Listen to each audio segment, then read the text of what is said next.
ببخش یا رب گناهم را، خطا کردم تلف کردم حیاتم را، خطا کردم شدم در ملکی بیگانه، پسی بازار و ویرانه، کسی سرم نمیدانه. خطا کردم ربود از راه شیطانم،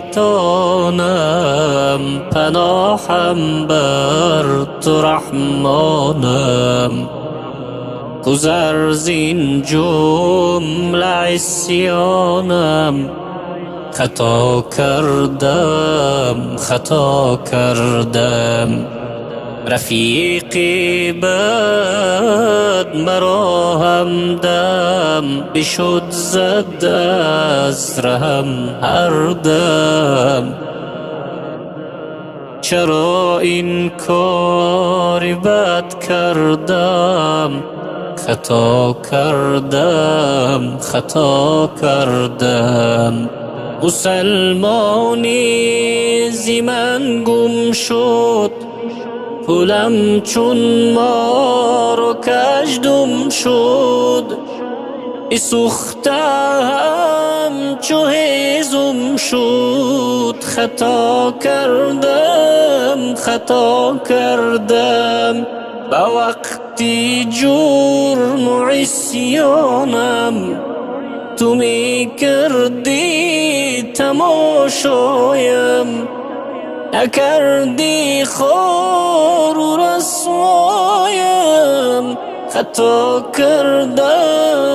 خطا کردم زی بحر سیم و زر گشتم، جدا از خویش پیوستم.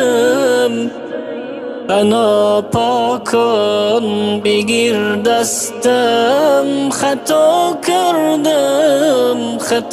کردم گذشت عمرم بنادانی، تو سری مخفیم دانی.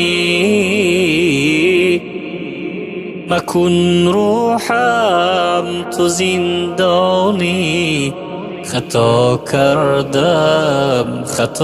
کردم به تو پیمان حق بستم، خیانت کرده بشکستم. اگر آشتی کنی رستم، خطا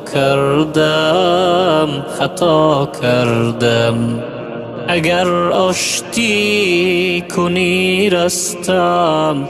خطا کردم درستم گفتی ای احرار، ز خوابی خود شدم بیدار. بکردم توبه بر جبار، خطا کردم بکردم توبه بر جبار. خطا کردم خطا کردم